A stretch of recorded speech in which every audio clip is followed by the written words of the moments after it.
Good afternoon, everyone. Welcome to an extra Rangers review afternoon briefing. Normally, the press conference segment is on the members channel, but given that so much has happened today, Chris, we thought there was enough to speak to everyone this afternoon. As well, you are still at the Rangers Training Centre. We're going to talk about the big news being the Old Firm ticket allocation confirmation that will go back to 5%. From the start of next season. Then we'll also get to the big talking points from the press conference as well. A reminder to everyone watching, you can subscribe to the Rangers Review for £4 for 4 months and get all this coverage that we're discussing on the podcast today. Chris, first and foremost, busy day. You're still up at the training centre. Let's start with the news that emerged about 11 o'clock this morning, emerging that the Old Firm tickets would return, the away support, I should say, would return to 5%. There's, of course, been no away fans this season at that fixture. I guess before we get into it, Chris, just your reaction to that news, something that's the European allocation is something we've heard a lot about in the last couple of seasons. Rangers did not want to go back to the full 8,000 allocation that had been there in the past. What do you make of the kind of news and the fallout from it? I think overall it's a positive step for the fixture. I think it's a positive step for Scottish football in terms of selling a product. But more importantly, I think it's a positive step for Rangers fans. And I think if you look at away ticket allocations, not just at Parkhead, but across the division, we've seen Hearts reduce the numbers, we've seen Hibs reduce numbers, we've seen Kelly reduce numbers in the last few seasons. So getting away tickets for a support who follows home and away, who follows in such huge numbers, it's becoming really, really difficult for fans to go and watch their team away from home. Now, supply is never going to be able to meet demand. There's thousands of members on the MyGears scheme. Every away game, you see the SLO puts out a tweet to say we've allocated 1,700 tickets, and there's been like thousands, but sometimes even tens of thousands applications for those tickets. Rangers are never going to be able to fulfil all those applications. Some people will miss out, but when you then have a situation of Celtic where it's either 800 or, as we've seen recently, it's 0, you're taking such a huge fixture out of the calendar for your normal match going fan. And end of the day, guys and girls just want to go and watch their team, and the Old Firm is clearly the biggest ticket in town in terms of the history of the fixture, the significance of the fixture. So I think it's something I've spoken a lot about on the show. We've written a lot about on the site over the last couple of seasons. Pleased that we've managed to find a solution. I think this always looked like the most realistic solution. I think it was always going to take Sky and the SPFL to come to the table as well and say, look, this is it. Ultimately, it's not good for the game. Sky putting a lot of money into Scottish football as a product. The Old Firm clearly is such a massive, overwhelming percentage part of that. So fair play to Sky and the league for coming together. Fair play to the clubs for coming up with a solution. And as I said in the piece that I had on the website earlier on, you're never going to keep everyone happy. There's going to be people who will say, give them nothing. There's going to be people who say, I want the full 8,000 back. I think there'll be more people within this middle ground who see this as a positive step. It's not perfect. It's not the way it was, but it's a lot better than I think it has been over the last couple of seasons. Yeah, a Rangers statement said the decision was reached following input from both clubs, the SPFL local authority and the league's broadcast partners. While this will not affect the two remaining league derbies this season, from next season both clubs will be required to provide 5% of the stadia to the away teams for Old Firm games only, mirroring UEFA European match model. Rangers' position has always been for away supporters to be present at these games, and with this move, a significant number of our fans will be able to support our team at Parkhead in seasons ahead. At Ibrox, this will impact supporters in sections BF5 and BR5, as well as parts of BF4 and BR4 in the Broomland stand, as it would be for European matches. Alternative seating arrangements for supporters in these sections for Old Firm derbies have been identified, and those affected will be contacted directly by the club. The 5%, obviously, because of the capacity of each respective stadium, Chris, means that Rangers will get slightly more, believed to be up to 600 more tickets, obviously with a bigger home crowd for Old Firm games away from home. I mean, you get the sense that Rangers will be happy with this deal purely because, as mentioned, they were opposed to the larger allocation in Old Firm matches. I think most people agree that as a product, you want away fans at a game, and obviously Rangers supporters want to go away to that fixture as well. Do you think that's fair, that Rangers will feel like they come out of this decision pretty favourably? I think probably both clubs do. We know that Celtic have argued for bigger allocations. I think they made it clear that they wanted the old allocation of 7,000-8,000 and to be given the whole of the Broom Loan stand. I think that was always unrealistic.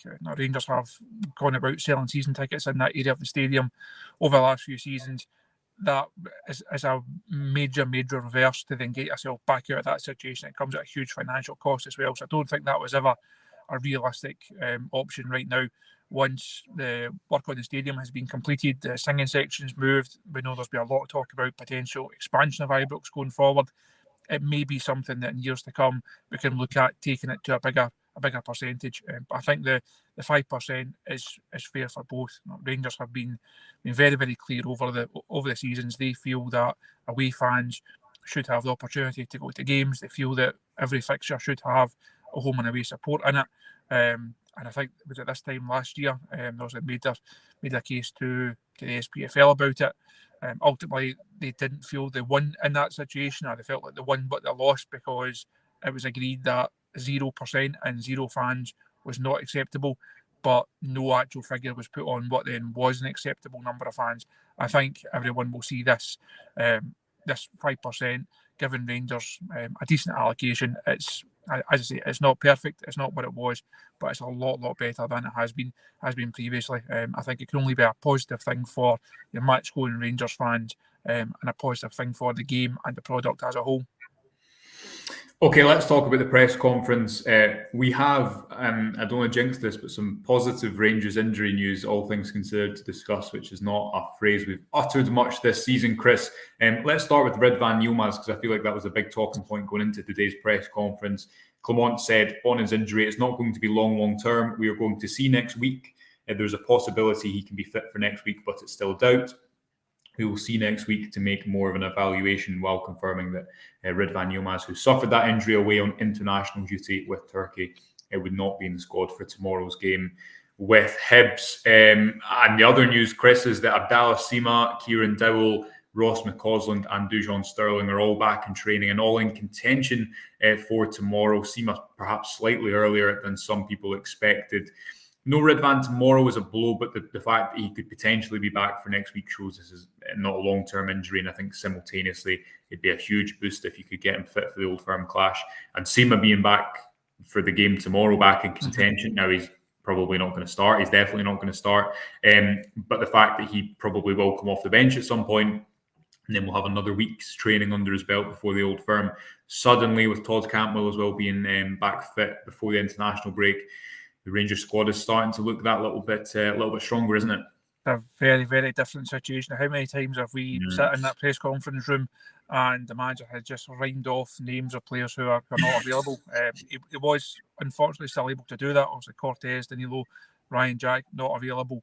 But I think, as you say, the fact that Sima is back is a huge boost. He's been one of the big talking points on the briefings and on the shows we've done this week. People have been really eager for an update on him. So I think that's really encouraging news. Sterling being okay, great news. And I think the fact that Ridvan not available for this one, but potentially for Celtic, is probably as good as people were expecting or hoping for. Now the manager was in quite good mood. He came in and said, "Oh, it's been a long time since I've sat here, been a long time since I've seen you." And then one of the first questions was on the injury news, but he handled it well. He was in jovial spirits throughout the whole presser, and I think that news, it will certainly have given him a lift. Certainly given the squad a lift, and it must have given the Rangers fans a lift, because I said there's been so much negativity on the injury front over the course of the season. To have big players like that available heading into the business end, heading into an Old Firm game next week, another Old Firm game to come in a few weeks. You've got obviously a Scottish Cup semi with Hearts. every game, as the Motherwell one showed a couple of weeks ago, every game is a must-win, every game's a potential slip-up. So there's so much riding on these next few weeks for Rangers, and the manager just needs as many good players at his disposal as possible. Yeah, I mean, Sima being back as an option, I think just psychologically, when you know that, for example, say one of Cantwell and or Lawrence starts tomorrow and the other is on the bench, one of Sima isn't going to start, he'll be on the bench. You've got Roof on the bench. It suddenly just makes that squad look a whole lot stronger. Now only obviously fighting on two fronts, given the European exit to Benfica as well. But people, I think, maybe not people watching this videos, but Sima had 15 goals, not all in the league, 10 league goals, I think, but 15 goals by December. He really was Rangers' inform attacker, wasn't he, over the duration of those first few months. And I remember at the time when I think it was an away game at Dumbarton, or it might have been the game against Hibs, when Clement revealed the news about Sima, he was actually pretty upbeat.